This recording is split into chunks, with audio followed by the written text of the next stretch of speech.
everyone, welcome back to another Power Up Gamers episode. My name is Rice of RiceBoy TV, and today we're talking about one of the most highly anticipated gaming experiences of the year, Final Fantasy VII Rebirth. As someone whose entry point into the franchise was Final Fantasy VII for the PlayStation 1, I've been eagerly waiting to see how Square Enix would approach this continuation since Final Fantasy VII Remake. After spending hours on story gameplay as well as exploring various open world locations, I can honestly say that they did not disappoint. Right off the bat, let's make one thing clear. Remake was merely an appetizer to this much more meaty main course. Everything feels bigger, plays better, and manages to deliver an experience that still feels fresh and new. This game has lofty ambitions, and yet it delivers at such a high caliber. Final Fantasy VII Rebirth does well to combine nostalgia with a stunningly new game that continues to serve as a feast for your eyes, building off the canvas of the previous title, Remake. The smoothest visual experience runs on performance mode, with breathtakingly detailed environments at the forefront that showcase each region. The variety between the different open world areas show the stark differences between the colorful natural landscapes and the bleak Mako-touched areas of the world. Not to mention the plethora of locations to admire as you crawl through each chapter. Seriously, everything is just so pretty. Gameplay-wise, Rebirth builds on the experience that Remake gave us, and it gives us so much more.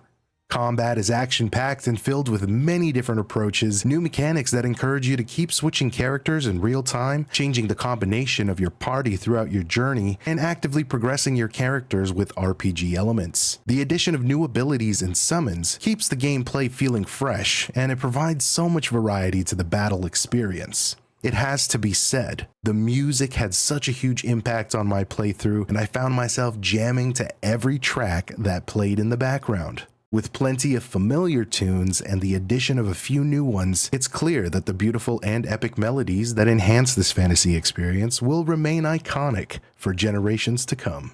While I would recommend a playthrough of Remake to gain a full realization of the story and characters, I do believe that Rebirth does pretty well to help players understand what's going on at the beginning and throughout this story. After all, this game is an incredible entry point into the franchise as a whole. And of course, what would Final Fantasy VII be without its unforgettable story and characters? Without spoilers, Rebirth stays faithful to the iconic narrative while expanding upon it in interesting ways, especially with the introduction of alternate timelines in Remake. The character development is top-notch, with each member of the party receiving their own moments to shine. Character dialogue is just so satisfying and keeps you invested in each individual personality. No character feels out of place and keeps the player engaged by building connections through various dialogue options. There's a warmth and a charm that Rebirth brings that Remake didn't always capture for me. In contrast to the ominous nature of the game's antagonist, Sephiroth, there are so many lighthearted, humor-filled moments that kept me smiling and chuckling for hours. Beyond the main story, Final Fantasy VII Rebirth offers a plethora of side quests and mini-games to keep you entertained for hours on end. No, seriously, hours and hours of activities. Whether you're racing chocobos, participating in the gold saucer attractions, or delving into optional dungeons, there's no shortage of content to explore. While this may feel like a good thing for most players, some may feel that these large spaces filled with activities may be a little overwhelming.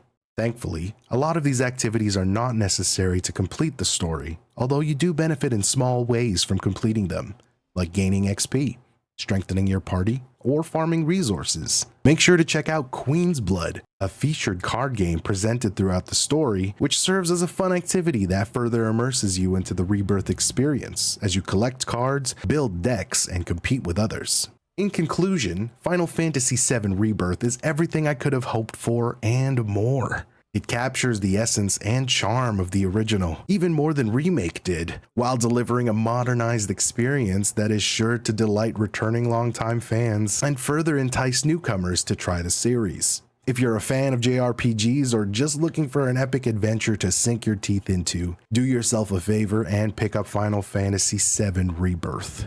You won't be disappointed. Thank you for tuning into this episode, everyone. Don't forget to like, comment, and subscribe for more gaming content. And until next time, happy gaming.